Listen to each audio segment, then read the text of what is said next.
حضرت جبریل امین علیہ السلام ایک مرتبہ یہ بارگاہ رسالت میں روتے ہوئے حاضر ہوئے تو خاتم النبیین صلی اللہ علیہ وآلہ وسلم نے پوچھا، اے جبرائیل تمہیں کس چیز نے رلا دیا؟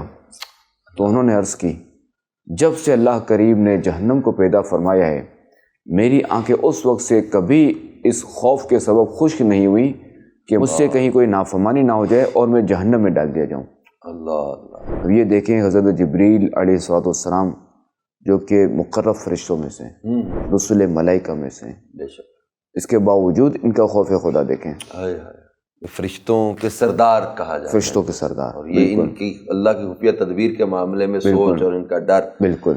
اللہ اللہ اللہ۔ اچھا، جب ابلیس کے مردود ہونے کا واقعہ ہوا تو حضرت جبرائیل اور حضرت میکائیل علیہ السلام رونے لگے تو اللہ تبارک و تعالیٰ نے پوچھا، حالانکہ وہ جانتا ہے، وہ علیم ہے، تو اللہ تعالیٰ نے پوچھا کہ تم کیوں روتے ہو؟ تو انہوں نے عرض کی، اے رب ہم تیری خفیہ تدبیر سے بے خوف نہیں ہیں۔ اللہ اللہ اللہ۔ اللہ تعالیٰ نے ارشاد فرمایا تم اسی حالت پہ رہنا، ہائے ہائے، یعنی کبھی مجھ سے بے خوف مت ہونا۔ اللہ اکبر۔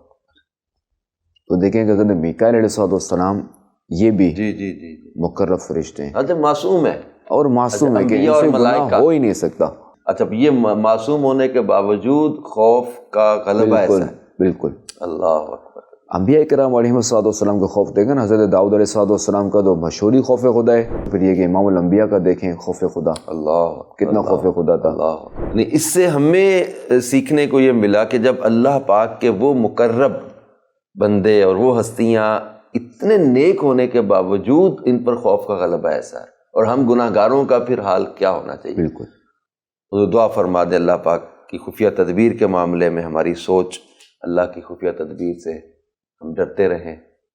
بس اللہ کریم ایسا کرم فرمائے، ہمیں اپنی خفیہ تدبیر کا خوف عطا فرمائے۔ اللہ کریم ہمارا ایمان سلامت رکھے۔